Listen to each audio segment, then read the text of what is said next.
일단 오늘 PPT가 없거든요. 이게 내가 그 수업 중간중간에 약간 우스갯소리로 국어병 국어밖에 모르는 병신이라고 하는데 제가 기계를 잘 못 다룹니다. 그래서 약간 만지면 고장날까봐 잘 안 만지는 편인데 예전에도 한번 이랬었는데 오늘 오전에 출근했는데 그 PPT 업데이트하라고 떠가지고 업데이트 하겠다고 눌렀는데 PPT가 안 열려요. 전에 만든 거라서 그런지 아니면 뭐 업데이트하면서 뭐가 문제가 생겼는지 잘 모르겠어요. 그래서 동생이 불러야 돼. 근데 동생 컴퓨터 잘하거든요. 근데 동생한테 전화해서 일단 오늘 퇴근하고 나서 야 이거 이렇게 했는데 어떻게 해야 되냐 물어봐야 돼. 알겠죠? 그래서 지금 PPT를 못 띄우기 때문에 한 가지 걱정되는 게 내가 PPT를 만든 이유가 고개 숙이지 말라는 거잖아요. 이게 너네들이 사람이기 때문에 사실 고개를 숙이면 잠이 와. 뭐 어쩔 수 없어. 사람이니까. 근데 오늘은 PPT가 없어서 프린트나 책을 보면서 수업을 들어야 되니까 그 부분에 특히 이제 조금 더 조심하시고. 그다음 두 번째로는 평상시에는 내가 책이나 프린트 없어도 어차피 지문이랑 문제 다 띄워놓으니까 앞에만 보면 된다고 하죠. 근데 오늘은 띄워놓은 게 없잖아. 그래서 볼 게 없으면 안 되거든요. 그러니까 만약에 교재나 숙제 프린트 없으면 복사해 놓은 거 있으니까 가져가. 알겠죠? 그냥 가만 앉아서 들으려고 하면 독서인데 내가 글 읽는 거 너네들이 들으면서 외울 수는 없잖아. 그죠? 그러니까 앞에서 가져가시고 생각하는 연습은 어차피 내가 중간중간 앞에 보고 대답하라고 하는 거 똑같이 할 거예요.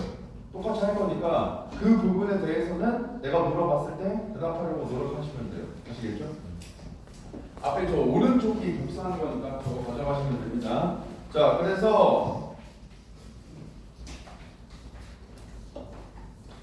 그 1학기 교재 페이지 34쪽 에디터 이동권 얘부터 좀 보도록 하겠습니다.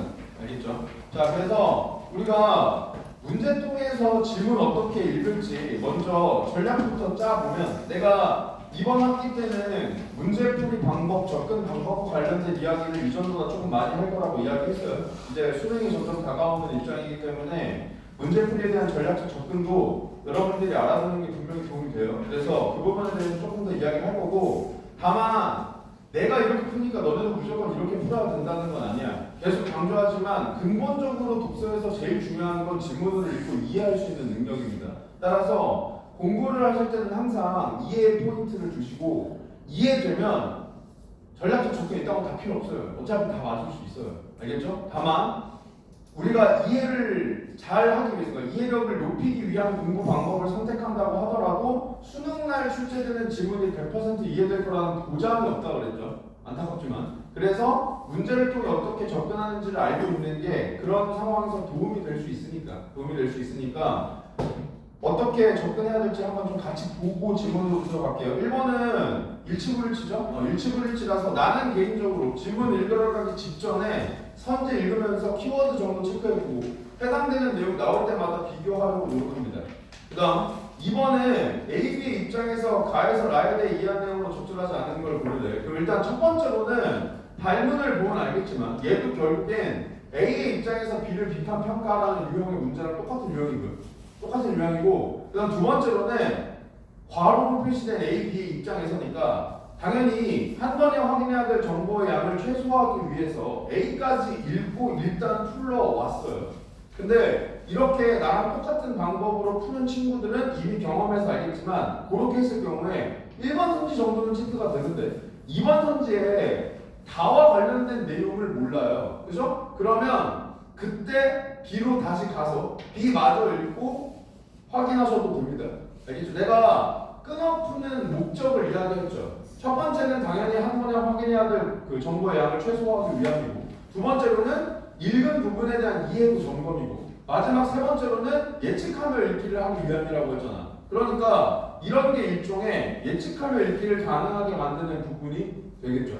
이해되시죠? 그 다음에 3번은 모기형이죠. 보기는 다른 상황에 적용하기니까 지문을 보기에 적용하라는 유형이라고 이야기를 했었고요. 지문을 보기에 적용하려면 뭐가 전제되어 있냐? 지문과 보기에는 접점이 있다가 전제되어 있다라고 했었죠. 따라서 보기의 내용을 아무 생각 없이 읽는 게 아니라 여러분들이 읽어나가는 과정에서 접점을 잡아가면서 읽어야 되고 여기서 접점을 잡아가는 이야기는 보기에 나와 있는 내용을 지문의 정보로 치환하면서 읽는 연습을 하라고 했습니다. 얘도 마찬가지예요. 보기 읽으면서 접점 다 못 잡아도 괜찮아. 왜? 선지에서 어차피 접점 어딘지 밝혀줍니다. 근데 그건 언제나 차선이야. 아시겠죠? 그러니까 내가 접점을 못 잡았으니까 선지에 나와 있는 내용으로 접점을 역으로 추론하는 거지. 그 방법만 연습해서는 안 된다. 아시겠죠? 단어 단위로 비교하는 것도 마찬가지고 눈으로 선지의 내용 확인하려고 지문으로 돌아가면서 적절성 판단하는 거 괜찮은데 그건 언제나 차선이야. 알겠죠? 이해돼서 돌아가지 않고도 OX 체크할 수 있게끔 만드는 걸 공부의 목적으로 삼아야지. 공부의 방법도 차선책을 기준으로 삼으시면 안 됩니다. 알겠죠? 이번에 저 월드컵 봤잖아. 그죠? 비교도 되는데 비기려고 하면 진다고요. 무슨 말인지 알겠죠? 이기는 게 최선이고 비기는 건 차선인데 차선책으로 준비하니까 망하잖아. 너네들도 망하지 않으려면 공부할 때는 항상 최선책을 공부하셔야 돼요. 아시겠죠? 자, 그 다음에 4번은 어휘고 어휘는 크게 두 가지 유형이 있다고 했잖아. 그죠? 그래서 한자는 어휘력 테스트고 물론 당연히 서술어를 묻는 것도 어휘력 테스트지만 서술어 같은 경우에는 필수적 성분 가지고 접근하는 일종의 야매 있다고 했죠. 얘는 한자어니까 그냥 이 단어 알아 묻는 겁니다. 아시겠죠? 자, 그래서 이렇게 체크해두고 바로 질문으로 가겠습니다. 자, 1문장부터 교통이용 내역과 같은 기록은 개인의 데이터이며 그 개인이 정보 주체이다. 자, 정보 던지기 시작했어요. 그죠? 일단 첫 번째 정보 수용하기 어려워 쉬워. 얘는 충분히 수용할 수 있죠? 교통이용 내역 이런 거 개인의 데이터예요. 그러면 그 개인이 정보의 주체가 되겠죠. 그죠? 그냥 고개를 끄덕이면서 읽으면 되고 데이터는 물리적 형체가 없고 복제와 재사용이 수월해요. 역시 수용하기 어려워 쉬워. 수용할 수 있죠? 고개 끄덕이면서 읽으면 됩니다. 너네 데이터 복제 잘하잖아. 그죠? 컨트롤 C, 컨트롤 V. 그거 얘기하는 거잖아. 그죠? 이 데이터가 대량으로 직접 처리되면 빅데이터가 되고 빅데이터라는 말도 요즘에는 조금 익숙한 용어죠. 여러분들도 아마 많이 들어봤을 거라고 생각하고요. 집적이라는 어휘의 의미는 뭡니까? 그렇지. 모아서 쌓는 거야. 그죠? 그러니까 데이터를 모아서 쌓아. 그리고 그걸 처리해. 그러면 빅데이터가 된다. 이해되시죠? 이것의 정보 처리자인 기업 등이 빅데이터 보유자래요. 이것도 역시 마찬가지야. 수용하기 쉬워 어려워. 충분히 수용할 수 있죠? 기업 같은 애들이 데이터 모아서 쌓고 처리해가지고 빅데이터 만든다고. 그러면 그 빅데이터를 보유하고 있는 건 기업 같은 애들이 되겠네. 이렇게 읽으면 되겠죠. 산업 분야의 빅데이터는 특정한 목적으로 활용될 수 있다는 점에서 경제적 가치를 지닌다. 역시 마찬가지야. 수용하기 쉬워. 충분히 수용할 수 있죠? 빅데이터? 경제적 가치 지닐 수 있지. 이렇게 생각하면 됩니다. 자, 한번 1문단 요약해 봅시다. 정보의 수용 위주지만 그래도 아무것도 안 남는 건 안 돼. 그러니까 너네들이 착각하면 안 되는 게 정보를 수용하라는 것도 글자를 눈으로 읽으라는 뜻이 아니야. 알겠죠? 머릿속으로 판단하면서 읽어야 돼. 내가 이거는 그냥 받아들이면 된다. 근데 받아들일 때도 의미로 읽으려고 노력해야 돼. 글자로 읽는 게 아니라. 이해되시죠? 자, 1문단 뭐에 대한 내용이야? 그래, 데이터에 대한 내용이야. 그래서 제일 처음에 뭐가 나왔냐? 개인의 데이터에 대해서 나왔어요. 그죠? 이 개인의 데이터와 관련해서 정보 주체가 누구라는 거예요? 그래, 개인의 데이터니까 이 개인의 데이터 정보 주체는 개인이 돼요. 그리고 이 데이터를 모아서 처리할 수 있죠.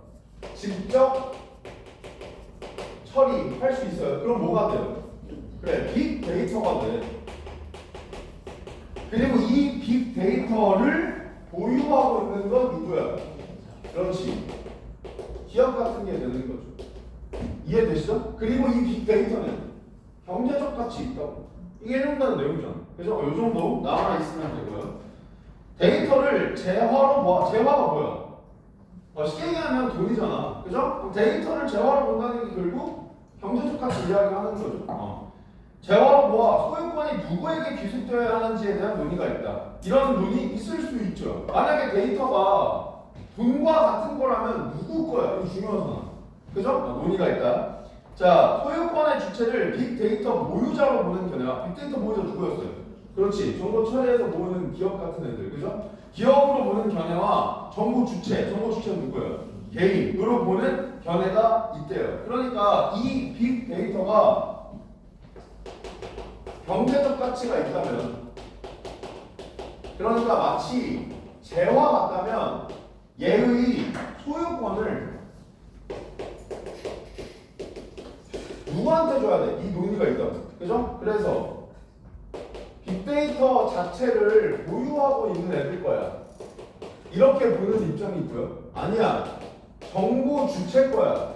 그러니까 이 정보, 개인의 데이터의 주체인 개인 거야. 이렇게 보는 사람들이 있다라는 거죠. 자, 전자는 빅데이터 보유자에게 소유권을 부여하면 빅데이터의 생성 및 유통이 쉬워져서 데이터 관련 산업이 활성화된다고 주장합니다. 어떻게 하세요? 그죠? 얘 거면 얘가 마음대로 유통할 거 아니야. 그럼 데이터 관련 산업 활성화 되겠지 뭐. 그죠? 그 다음에 후자는 정보 생산 주체는 개인인데 빅데이터 보유자에게 부가 집중되는 것은 부당하므로 정보 주체에게도 대가가 주어져야 한다고 본다. 어떻게 하는 거예요? 야, 내가 만든 건데 왜 니네가 다 쳐먹어? 이렇게 생각할 수 있다고. 무슨 말인지 알겠죠? 내가 줘서 만든 거잖아. 그럼 내 건디 왜 네가 혼자 부 다 쳐먹어? 이렇게 생각할 수 있다고. 이해되시죠? 그 내용인 거예요. 최근에는 논의의 중심이 데이터의 소유권 주체에서 데이터에 접근하기 위한 방안으로서의 데이터 이동권으로 바뀌고 있대. 자, 그러면 화제 전환합니다. 그죠? 지금까지는 데이터에 대해 이야기하면서 이게 경제적 가치가 있으니까 누구 거야에 대한 문제에 대해 이야기했는데, 최근에는 소유권 말고 이동권에 대해서 이야기를 하고 있대요. 아직 데이터 이동권이 뭔지는 정확히 모르겠어. 하지만 뭐 뒤에서 설명이 나올지 안 나올지 모르니까, 물론 우리는 읽어서 나올 거라는 거 알고 있지만 시험장에서 모르잖아요. 모르니까 어휘적 의미로 추론은 시도해봐야겠죠. 데이터 이동권은 뭐겠어? 데이터 이동시키는 거와 관련된 권리겠지 뭐. 요 정도는 생각하면 좋겠지. 우리나라는 데이터에 대해 소유권이 아닌 이동권을 법으로 명문화하여 정보 주체의 개인 정보 자기 결정권을 강화하였어요. 자, 일단 첫 번째로 A가 아닌 B다 라는 진술은 좀 예민하게 받아들이는 게 좋다고 이야기했죠. 왜? 역시 마찬가지야. 문제로 만들기 좋아. 그러니까 정말 쉽게 얘기하면 지문에서 A가 아닌 B다 라고 진술했는데 A이다 라고 진술하면 이견 없이 적절하지 않은 거잖아. 이의제기 안 걸릴 거 아니야. 그죠? 그러니까 선지로 만들기 좋죠. 그러니까 좀 예민하게 받아들이면 좋아. 무슨 말인지 아시겠죠? 자, 내용 자체에서 사실 중요한 건 뭐야? 이동권을 법으로 명문화했다 이거죠. 자, 얘도 마찬가지입니다. 글자로 그러니까 눈으로 글자를 읽고 있으면 안 돼. 무슨 뜻인지 생각을 해봐야 돼. 명문화가 뭐예요? 그렇지, 문서로 명확하게 밝히는 거죠. 그죠? 그래서 법으로 이동권에 대해서 문서로 만들어놨다 이거예요. 그죠? 정보 주체의 개인 정보 자기 결정권을 강화하였대. 정보 주체의 개인 정보 자기 결정권은 뭐겠어요? 그렇지, 정보 주체가 정보에 대해서 지가 결정해. 그 권리를 강화했다 이 뜻이겠죠? 이것도 생각해보면 어렵지 않다고. 그죠? 근데 눈으로 글자 훑어보면 안 남는다니까. 이게 다 날아간다고, 휘발된다고. 그래서 생각하면서 읽는 걸 계속 강조하는 거예요.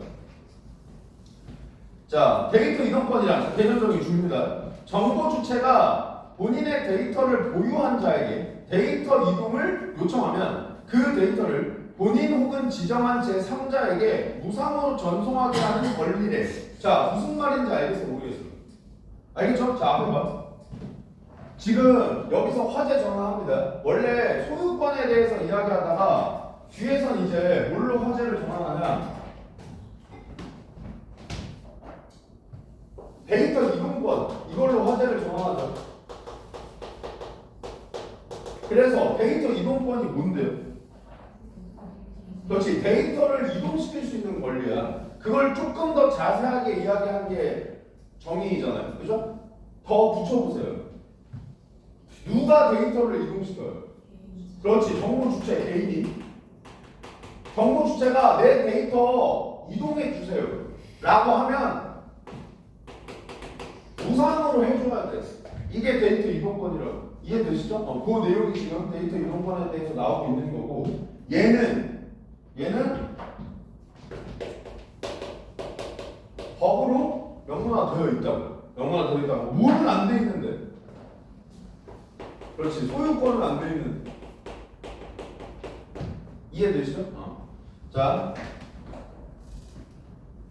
다만 예외야. 예외도 예민하게 받아들이라고 했습니다. 그죠? 왜? 역시 마찬가지로 문제에서 만들기 좋으니까. 그리고 내가 문제에서 만들기 좋아라는 건 솔직히 그냥 내 생각에서 문제로 만들기 이런 건 좋잖아 라고 얘기하는 게 아니라는 거 알죠? 내가 문제로 만들기 좋다는 건 결국 무슨 뜻이에요?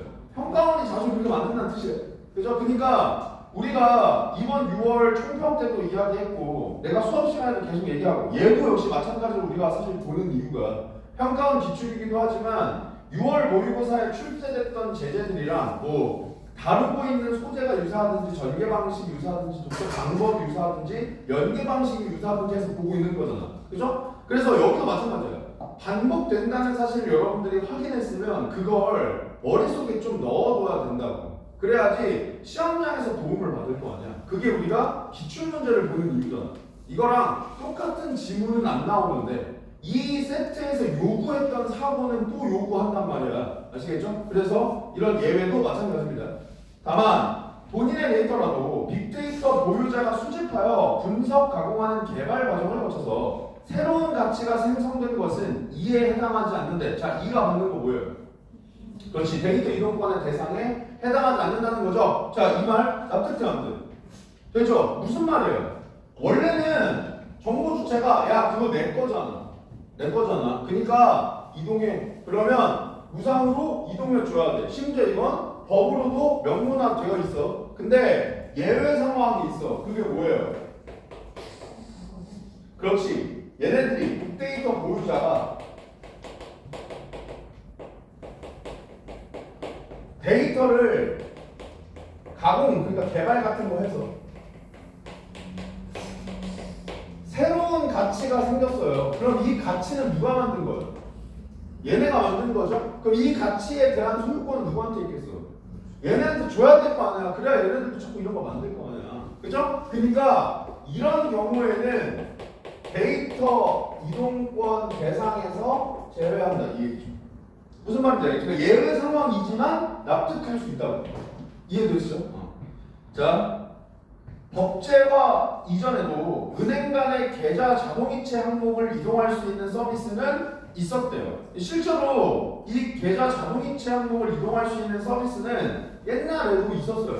옛날에도 있었어. 그러니까 내가 젊었을 때 아직 젊어요? 아직도 점점 얘가 젊었을 때도 있었다고. 그러니까 옛날 얘기하게 되는 거예요. 내가 군대 가기 전까지는 스마트폰이 없었어. 내가 군대 가기 전까지는 스마트폰이 없었거든. 내가 군대를 갔다 오니까 스마트폰이 생겼어요. 그래서 사실 적응하기가 좀 힘들었는데 왜냐면 내가 군대 가기 전에는 분명히 싸이월드였거든요. 근데 내가 전역하고 나니까 다 페이스북한데 페이스북이 뭔데? 이거였단 말이야. 근데 내가 나름 그래도 얼리 어답터야. 그래서 너네들 우리나라에 스마트폰 처음 들어본 게 뭔지 알아? 아이폰 3GS인가? 그게 아마 우리나라에 처음 들어왔을 건데 나는 그 소식을 이미 저 언론 같은 걸 통해서 알고는 있었거든요. 스마트폰이라는 게 나온다더라. 그리고 내가 그 당시에는 그 뭐라고 하더라? 애플 액등이었거든요. 왜냐면 이것도 너무 또 나이 들어 보일 것 같은데 나 때는 말이야. 음악을 들으려면 MP3를 가지고 다녀왔어야 했어. 그죠? MP3 너네도 써봤지? 나랑 나이 차이 많이 나지만 너네도 어렸을 때 써봤을 거 아니야. MP3 써본 친구들은 알겠지만 스트리밍 그거 말도 안 되고요. 다 다운받아서 MP3에 넣어놨어야 돼. 근데 내 성격상 나는 그냥 다운받아서 MP3에 다 넣어놓는 게 용납이 안 되거든. 나는 무조건 내 체계에 맞춰서 다 정리해야 돼. 그래서 다운을 받으면 원래는 당연히 파일명이 지 멋대로잖아요. 지 멋대로인데 나는 저 다운받으면 다 가수, 그 다음에 노래 제목, 바로 열고 앨범명, 음질 이렇게 딱 저장해놨단 말이야. 저장해서 이걸 다 편집해서 넣어놓고 그래야지 이제 뭐 가수별 정렬 이런 게 되니까. 그러니까 그때는 가수별 정렬 기능은 없었어요. 근데 이렇게 정리해놔야 가나다 순으로 정렬하면 가수별로 정렬이 되잖아. 그죠? 그래서 이렇게 다 정리를 해놨었는데 이 정리가 제일 깔끔하게 잘 됐던 게 그 아이팟이야. 아이팟 알아요 혹시? 옛날 그 이렇게 돌리는 MP3 있습니다. 내가 그걸 썼었단 말이야. 그래서 나는 그게 너무 좋았다고. 그게 너무 좋아서 이 회사에서 그때는 애플 약간 학고였어. 이런 말 하면 안 되지만 지금만큼 잘 나가는 기억은 아니었습니다. 그래서 이 회사에서 핸드폰을 낸다고? 근데 그게 스마트폰이래. 그때 당시에 이제 스마트폰이 신조어니까 뭔지는 모르겠고 내가 느낀 스마트폰은 뭐냐면 핸드폰인데 인터넷을 쓸 수 있대. 난 이거에 약간 놀랐던 거죠. 왜냐면 너네들도 어렸을 때 너네 뭐 미니게임 천국 이런 거 안 해봤니? 미안합니다. 해봤어? 폴더폰에 있으면 게임 다운. 그래 그거 다 알잖아. 우리 다 비슷한 세대야. 나도 LG야. 자 그래서 그 당시는 이 그 핸드폰 가운데 레이트 버튼이 있었잖아요. 그거 누르면 엄마한테 싸대기 왔단 말이야. 왜냐면 그 인터넷비가 엄청 비쌌어요. 근데 인터넷은 공짜로 쓸 수 있대. 그래서 와 이거 진짜 신세계다. 이래가지고 내가 미국을 가서 사왔어요. 핸드폰을 미국 가서 사왔거든. 이거 사왔는데 내가 들고 왔지. 그거 아직 군대 가기 전이야. 군대 가기 전이야. 신기하잖아 사람들이. 그러니까 막 친구들도 와서 구경하고 이랬었는데 나는 그 당시 개인적으로 뭐가 제일 신기했냐면 내 위치가 뜬다는 거. 그래서 GPS 기능 있잖아. 내가 어딘지 뜨네. 왜냐면 이게 진짜 선생님이 약간 궁금한 게 내가 진짜 심각한 길치거든. 내가 길을 잘 못 찾아. 나는 어느 정도였냐면 지금은 그래도 앱이 있으니까 괜찮은데 옛날엔 그런 거 어딨어. 계속 옛날 얘기가 나대는 말이에요. 여름방 이럴 때 여행 가잖아요. 그럼 내비게이션도 없었어요. 내비게이션 없었지 어렸을 때. 그래서 항상 아버지 차를 타면 아버지 차 이 글러브 박스 있죠. 거기 지도가 있었어. 우리나라 지도. 그럼 이렇게 가다가 중간에 옆에 차 세우고 지도 펼치는 거야. 어디쯤 가냐. 그래서 우리 이제 일로 갈 거야. 그럼 막 진짜요? 막 좋아하고 막 그랬단 말이야. 근데 지금은 저 내비게이션도 있지만 그러니까 이 당시에는 GPS 기능 이런 것도 없었고 지도를 보고 내 위치를 찾았어야 되는데 평상시에 지도를 들고 다니진 않잖아. 그죠? 근데 사람이 돌아다니다 보면 길을 잃을 수 있잖아. 그죠? 그럼 나는 길치라서 어떻게 하냐면 예를 들어서 내가 어디를 가야 되는데 중간에 도착했는데 여기가 어딘지 모르겠어요. 그러면 무조건 출발지로 돌아가. 나 원래 그랬거든. 왜냐면 여기서 뭔가 이렇게 내가 머릿속으로 길을 그려서 찾아가는 게 힘들었던 거죠. 근데 GPS가 해준 거예요. 그래서 야 드디어 나도 길을 해내지 않을 수 있다. 이걸 가장 신기했었던 기억이 있는데 이 얘기를 왜 했죠? 그래서 그 당시에는 은행 같은 데 가면 앱이 어딨어. 그냥 무조건 은행 가서 통장 내서 저 확인하고 이런 거 했어야 된단 말이야. 입출금. 근데 내가 군대를 전역했는데 이제 그때는 스마트폰이 대중화가 된 거죠. 스마트폰이 대중화가 되고 당연히 군대 가기 전에 카톡 이런 것도 없었다. 카톡 이런 것도 없었어. 근데 대학을 가면 과대를 했고 과대가 그 과 사람들한테 공지를 해줘야 되잖아. 요즘에 그냥 단톡방 파서 공지하면 그만이잖아. 우리 때는 문자로 그걸 다 보내야 되니까. 그래서 항상 과대는 일단 과대가 되면 뭐부터 했냐? 총무를 뽑는데 그 총무의 조건 중에 하나가 문자가 무제한돼. 왜냐면 문자가 유료였단 말이야. 우리 때는 유료였어요. 그래서 너네들은 왜 이렇게 어른들은 장난충일까 이렇게 생각할 수 있는데 그때 그 버릇이 남아 있는 거야. 우리는 짧게 끊어놓으면 그다 돈이야. 그러니까 항상 꽉꽉 채워서 오른단 말이야. 그래서 문자 무제한도 원래는 통신사별로 중간에 다 없앴어. 중간에서 다 없앴는데 왜 돈이 안 되니까. 근데 예전부터 문자 무제한을 썼던 사람들은 유지하기는 해줬단 말이야. 그래서 각 과별로 문자 무제한인 새끼들이 한두 명씩은 있었어요. 그래서 걔가 이제 공지를 대신 해주는 거죠. 이런 시스템이었는데 전역하고 나니까 이제 뭐 카톡도 생기고 어플리케이션 이런 것도 생기는 거야. 근데 그 중에 은행 어플이 있었는데 이 은행 어플에 그때도 이 기능이 있었어. 그러니까 내가 다른 은행으로 넘어갔을 때 다른 은행 앱을 켰을 때 이 전 앱에서 사용한 계좌이체 기록을 가지고 올 수 있었단 말이에요. 그래서 그때도 이 내용은 있었습니다. 이는 은행 간 약정에 따라 부분적으로 시행한 조치였고 데이터 이동권의 도입으로 쇼핑몰 상품 소비 이력 등 정보 주체의 행동 양상과 관련된 부분까지 정보 주체가 자율적으로 통제 관리할 수 있는 범위가 확대됐대요. 그래서 얘는 나는 몰라요. 요즘에 뭐 쇼핑몰 상품 소비 이력 이런 것들을 주는 건 나도 잘 모르겠는데 뭐 너네들 중에 뭐 이걸 아는 친구들은 그걸 떠올리시면 될 거고.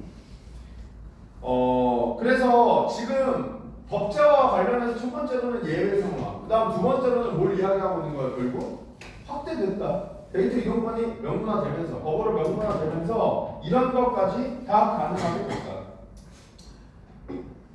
이거랑 직접적으로 관련이 있는지 모르겠는데 알고리즘이 아마 이 비슷한 빅데이터를 활용하는 거겠죠. 그죠? 가끔 그 알고리즘 보면 무섭지 않나요? 뭐 인터넷에 약간 밈으로 가끔 떠돌아다니지만 진짜 이 새끼들 도청하는 것 같아. 나는 이거를 검색한 적이 없는데 아마 있겠지. 있었으니까 광고에 뜨겠지. 검색한 적이 없는 것 같은데 친구랑 뭐 얘기하다가 인스타그램 이런 거 켜면 갑자기 그 광고도 주르륵 뜨잖아요. 이 새끼 진짜 내 말 듣고 있나? 이거 정보 수집돼가지고 다 빅데이터화하고 있나? 왜냐면 핸드폰 요즘에는 음성 녹음 자동으로 되잖아. 그래서 갤럭시 같은 경우에는 자동으로 되잖아요. 그러면 그 기능 써본 친구들 있는지 모르겠는데 되게 신기해. 통화 내용 AI가 딸깍하면 다 읽어주거든. 그러니까 이 말인즉 음성을 데이터화하는 기술은 이미 있다는 거잖아. 그죠? 그래서 이 새끼들이 진짜 내 음성을 가져가서 하고 있는 건지 정말 소름 돋을 정도로 그 광고가 딱 내가 필요한 게 뜰 때마다 약간 소름 돋는 그 기억이 있는데 아마 여기 나와 있는 게 실제로 뭐 도청을 해서 한다는 건 아니고 그런 데이터 상품 소비 이력 이런 것들도 빅데이터화 할 수 있게끔 이동할 수 있게끔 했다 이런 의미겠죠. 자, 그래서 데이터 이동권의 법제화로 기업은 데이터의 생성 비용과 거래 비용을 줄일 수 있대요. 생성 비용이 뭐냐? 기업 내에서 데이터를 개발할 때 발생하는 비용이래. 기업이 스스로 데이터를 수집할 때보다 전송받은 데이터를 복제 및 재사용하게 되면 절감할 수 있대. 납득되는데. 되죠? 그러니까 지금 이 법제화와 관련해서 어떤 그 시선이 있는 거냐? 생성 비용이랑 거래 비용을 줄일 수 있어. 이런 시선이 있는 거예요. 여기서 생성 비용이 뭐예요? 그래, 데이터를 만드는 데 들어가는 비용이야. 여기서 데이터를 만든다는 건 실제로 데이터를 만든다기보다 수집된 데이터를 통해 뭔가를 개발하는 걸 이야기하는 거겠지만 그래서 얘를 낮출 수 있다. 요 시선이 있다는 거죠. 왜? 내가 직접 데이터를 수집해서 개발하는 것보다 누군가가 나한테 줘서 그 데이터 가지고 만드는 게 훨씬 좋으니까. 지금 뭐 너네들이 경제에 관심이 있는지 모르겠지만 얼마 전에 테슬라가 뭐라고 그러죠? 자율주행 기술 소프트웨어 업데이트 해가지고 지금 뭐 주가 막 오르고 있는데 왜 테슬라가 전기차 부분에서 압도적으로 선순위했냐? 얘네가 이게 많아요. 그죠? 먼저 냈고 테슬라를 사용하는 사람들이 많죠. 테슬라를 왜 많이들 타는 줄 알아요? 테슬라가 싸요. 테슬라가 전기자동차 선두주자인데 그러니까 사실 어떻게 보면 처음 나왔을 때 시장을 독점할 수 있으니까 되게 비싸게 받을 수 있잖아. 그죠? 그러니까 일론 머스크가 진짜 난 사람이야. 근데 일론 머스크는 어떻게 생각한 거냐? 결국 전기자동차는 소프트웨어 싸움이 될 거다 이거예요. 하드웨어보다는 소프트웨어가 중요한 거다 이거예요. 그러면 자율주행을 할 때 제일 중요한 게 뭐예요? 운전 데이터예요. 사람들이 어떻게 운전하고 어떨 때 사고만 하고 이 데이터가 많이 쌓이면 많이 쌓일수록 자율주행이 정확해지겠죠. 그러니까 그걸 먹으면 어차피 돈은 번다 이렇게 생각하는 거죠. 그러니까 차를 싸게 푼 거죠. 그럼 많이 탈 거 아니에요. 그럼 데이터 수준이 빨라질 거라고요. 그러니까 지금 우리나라 기업들도 전기차 부분에서 따라가려고 노력하고 있는데 테슬라가 압도적으로 앞서고 있는 이유는 여기에서 차가 너무 많이 나요. 타고 다니는 사람이 많으니까 데이터를 너무 많이 가지고 있다고요. 무슨 말인지 알겠죠? 그러니까 우리가 타고 다니고 그 데이터가 테슬라로 들어가고 이 데이터를 테슬라 직원들이 직접 운전하고 다니면서 개발하려면 돈이 많이 들 건데 사람들이 타는 거 수집해서 하는 게 훨씬 더 싸게 들어갈 거 아니야? 그 내용과 관련이 있다고 생각을 하시면 됩니다. 그러니까 직접 데이터를 개발하는 것보다 이미 있는 데이터 가지고 재사용하면 훨씬 더 비용을 낮출 수 있겠죠. 거래 비용은 경제 주체 간 거래 시 발생하는 비용으로 계약 체결이나 분쟁 해결 등의 과정에서 생기는데 거래 비용은 또 뭐예요? 그래, 거래할 때 들어가는 비용이죠. 거래를 체결할 때 들어가는 비용이나 아니면 거래 과정에서 뭔가 분쟁, 다툼이 붙었어요. 그거 해결하는데 들어가는 돈도 다 거래 비용이 포함이 되는 거고. 자, 그런데 데이터 이동권의 법제화로 정보 주체가 지정하여 데이터를 전송받는 기업은, 그죠? 데이터 이동권 아까 뭐였어요? 정보 주체가 데이터 이동해 주세요 하면 무상으로 이동해 주는 거, 그죠? 그래서 데이터를 받게 된 기업은 정보 주체 데이터를 보유했던 기업으로부터 데이터를 받으면 비용을 절감할 수 있어요. 따뜻한데, 그죠? 어떤 비용이 특히 절감되겠니? 그래, 생산 비용이 특히 절감되겠죠. 자기네들이 직접 데이터를 개발하는 것보다 할 수 있으니까. 이에 따라 기업 간 공유나 유통이 촉진되고 관련 산업이 활성화된다, 이렇게 생각할 수 있겠죠. 그죠? 그래서 생성 비용, 거래 비용이 줄어들어요. 그래서 결론은 뭐야? 산업이 발달할 거다 이거예요. 그죠? 공유 같은 게 잘 일어나서. 자, 한편 정보 주체가 보안의 신뢰성이 높고 데이터 제공에 따른 혜택이 많은 기업으로 데이터를 이동하면 데이터가 집중되어 데이터의 공유나 유통이 위축될 수 있다는 우려도 있대요. 그러니까 아까 이야기했던 테슬라가 사실 이걸 역으로 한 거죠. 그러니까 고객들이 우리 기업이 신뢰성이 높고 혜택이 많아서 일로 이동하게 만드는 게 아니라 애초에 처음부터 혜택을 줘서 여기에 직접 되게 만들어 놓은 거죠. 그러니까 지금 테슬라가 가지고 있는 이 빅데이터, 막말로 이거 팔아도 그 전기 자동차 개발하는 다른 회사는 야 우리 데이터 팔게 이래도 이거 진짜 수십 조 수백 조 주고 산다는 사람 아마 널렸을 거예요. 그죠? 그러니까 이걸 지금 체계로 만들어 놓은 거죠. 근데 이렇게 되면 공유, 유통 오히려 위축될 수 있는 거 아니야? 라는 생각도 있다는 거야. 데이터 보유량이 적은 신규 기업은 기존의 기업과 거래를 통해 데이터를 수집하는 것이 데이터 생산 비용 절감에도 효율적이야. 나쁘대는데. 되죠? 직접 데이터를 수집해서 개발하는 것보다 이미 있는 데이터를 받아서 쓰는 게 생산 비용이 덜 든다고 앞에 나왔었잖아. 그죠? 근데 데이터가 집중된 기존 기업이 직접 처리된 데이터를 공유하려고 하지 않으면, 그러니까 뭔 말이야? 아니 이거 내가 못 받을게 모는 건데 니네 왜 주냐? 이렇게 하면 신규 기업의 시장 진입이 어려워서 독점화가 강화될 수 있다. 이런 시선이 있다는 거죠. 그럼 이걸 읽고 너네들이 무슨 생각을 하면 좋냐? A, B를 그냥 나눠 놓은 게 아니네. 그죠? A, B를 왜 나눠 놓은 거예요? 그렇지. 얘에 대해서 긍정적으로 보는 시각이 있고 부정적으로 보는 시각이 있죠. 그러니까 서로 차이가 있는 관점을 제시하고 있는 거죠. 긍정적으로 보는 애들은 법제화해서 이제 데이터 무상으로 다 이동시킬 수 있으니까 그 데이터 받는 애들은 생성비용, 거래비용 안 들어갈 거냐. 그럼 데이터 더 많이 돌아다닐 거 아니야. 그러니까 산업 발달하겠지. 이렇게 보는 거고요. 부정적으로 보는 애들은 어떻게 보는 거야? 그렇지. 오히려 한 곳에 올리고 그 새끼들이 공유 안 해서 독점화가 강화돼서 오히려 산업이 퇴보할 수도 있다. 이렇게 생각을 하는 거죠. 무슨 말인지 아시겠죠? 자, 그래서 이렇게 읽고 문제 체크해보면 1번 데이터는 재사용할 수 있으며 물리적 형태가 없다. 맞죠? 맞죠? 이런 거 앞으로 안 들어가도 다 확인할 수 있잖아.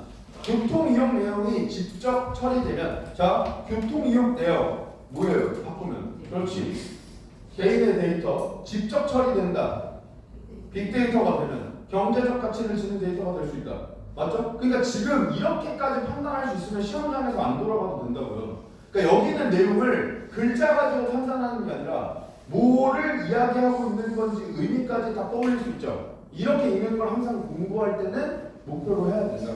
그 다음 3번 우리나라 현행법에는 정보 주체에게 데이터의 소유권을 인정하는 규정이 있다. 이게 아까 이야기했던 A가 아닌 B 그거 가지고 그냥 성질 만드는 거죠. 여기서 반복되고 있는 거고. 정답 3번. 정보 주체의 데이터로 발생한 이득이 빅데이터 보유자에게 집중되는 것은 부당하다는 견해가 있다. 그죠? 누가? 그렇지. 소유권을 주체한테 줘야 된다라고 생각하는 사람들은 데이터 이동권의 도입으로 정보 주체의 데이터 통제 범위가 본인의 행동 양상과 관련된 부분으로 확대되었다. 이건 뭐 떠올리면 돼요? 뭐랑 관련돼서 나왔었어?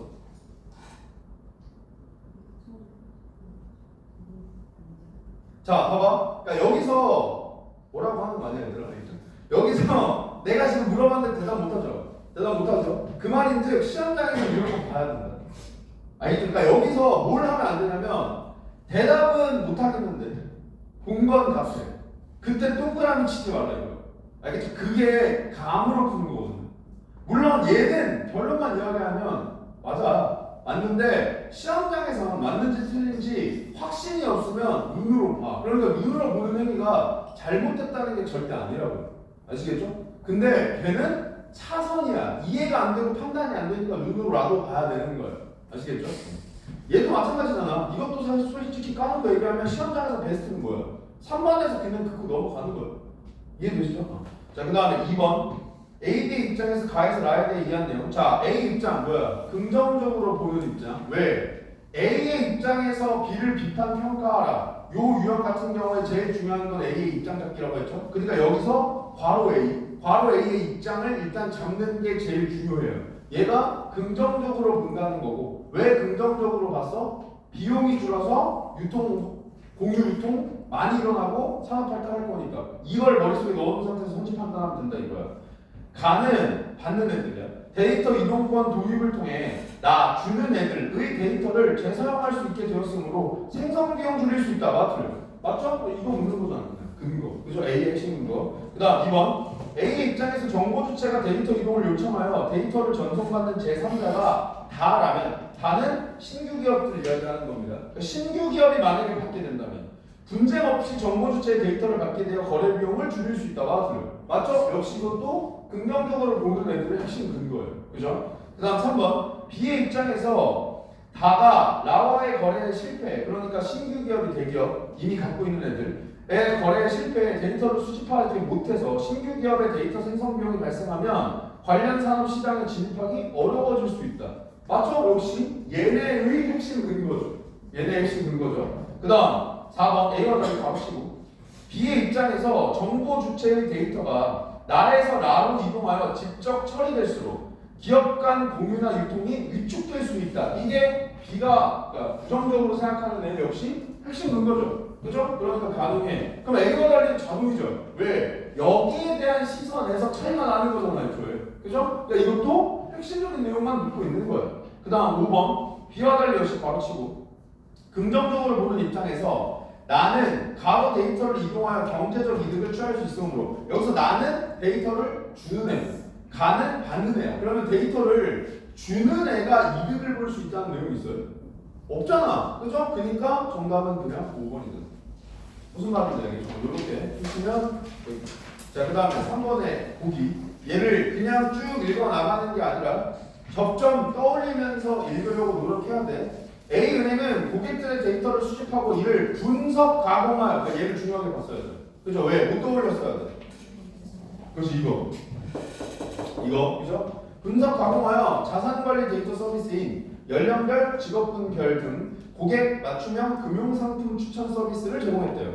갑은 본인의 데이터 제공에 동의하여 A은행으로부터 소정의 포인트를 받았고 데이터 이동권이 법제화된 이후 같은 B은행 체크카드를 발급받은 뒤 A은행에 계좌 자동 이체 항목, 체크카드 사용 내역, 연령별 맞춤형 금융상품 추천 서비스 내역을 B은행으로 이동할 것을 요청했대. 이거죠 이거. 데이터 이동권 쓴 거야. 근데 여기에서 뭐는 안 돼? 얘는 안 되죠. 그러면 이 세 개 중에 뭐는 안 돼? 연령별은 안 되죠. 그러니까 그냥 정답 4번이야. 무슨 말인지 알겠죠? 이것도 뭐야? 그냥 다만 가지고 내는 거죠.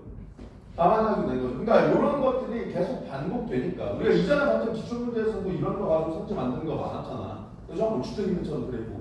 그러니까 이런 유형들을 여러분들이 잘 기억을 해 두시고 해두시고 이렇게 빠르게 고를 수 있다면 실제 시험장에서는 시간적으로나 정확도 측면으로나 이득을 볼 수 있으니까 생각을 해보라 이거예요.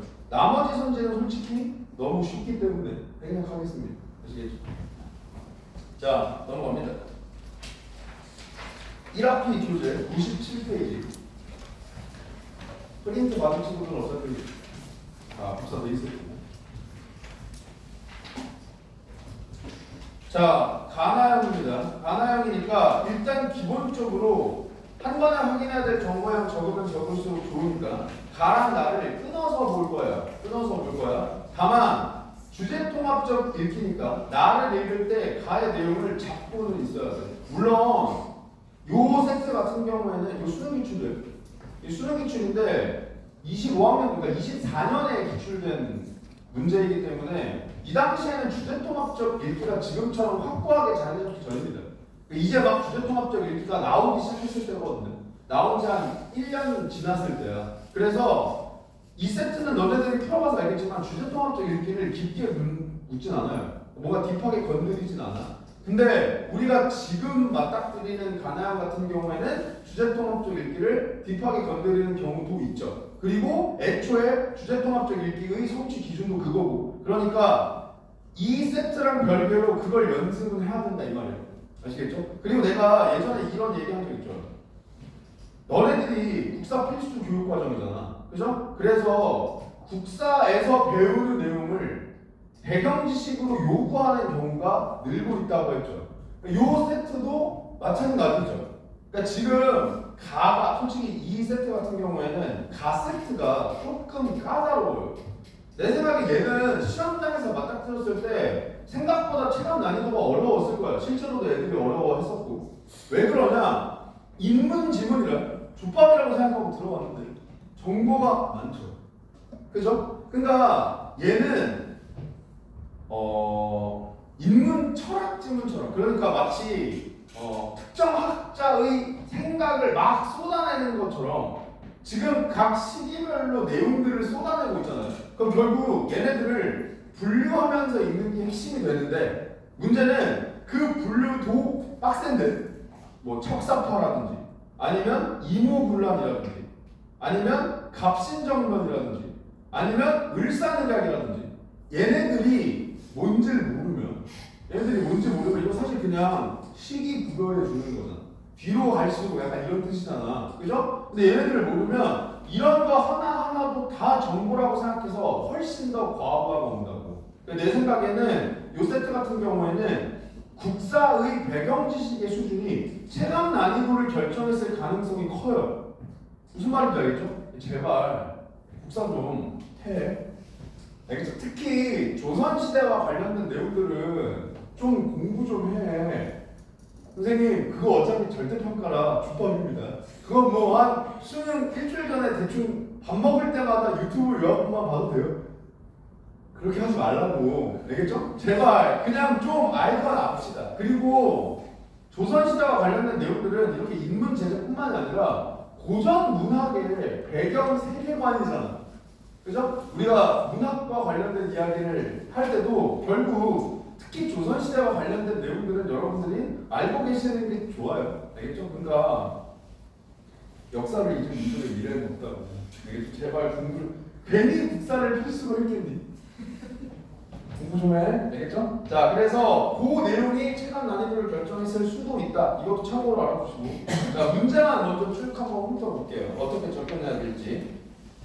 자, 1번 같은 경우에는 가나 찢어서 접근하면 되겠죠. 그 다음에 2번은 개화에 대해 묻고 있으니까 적어도 내가 개화와 관련된 내용을 정리하면서 읽어야겠다고 생각했어야 되고, 그 다음에 3번은 천두슈랑 장춘마이 이 두 분이 모두 동의할 수 있는 진술로 가장 적절한 거 고르래. 그럼 일단 첫 번째로는 나와 관련된 거니까 가를 읽을 땐 크게 신경 안 쓸 겁니다. 두 번째로는 나를 읽을 때에도 천두슈랑 장춘마이는 나누면서 읽어야겠다고 생각할 거예요.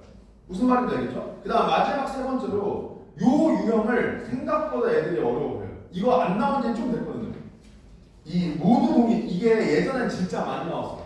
가나형에서 특히. 근데 요즘엔 잘 안 나온 지 좀 됐어. 그래서 너네들이 낯설게 느낄 수도 있는데 평가원이 좋아하는 유형 중에 하나야. 근데 얘를 왜 애들이 까다로워하냐면 사실 모두 동의할 수 있다? 이거는 너네들한테 정보를 만약에 그냥 표면에 줘요.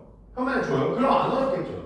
근데 표면에 안 나왔는데 모두 동의할 수 있는 걸 고르라는 건 결국엔 추론이 전제되거든. 그러니까 무슨 말이냐면 표면에는 없지만 얘네들을 비교 대조하는 과정에서 기준을 잡아야 된다 이 말이란 말이야.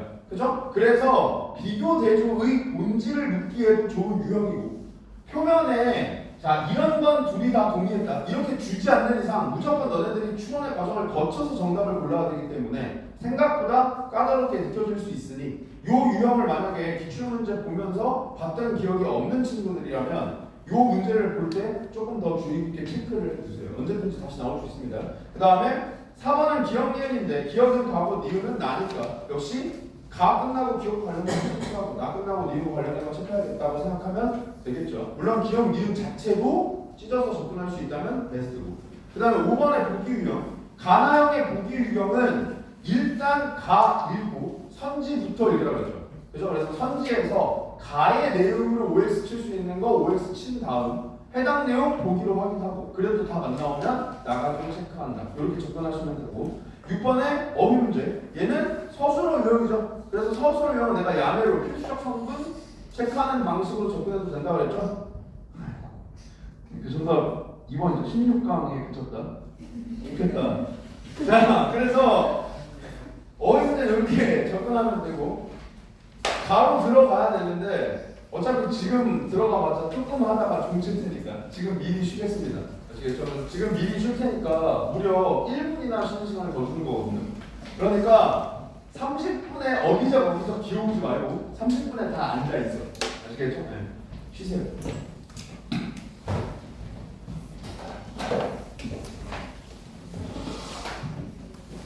이건 뭐 어쩔 수 없어요. 갔다 왔다.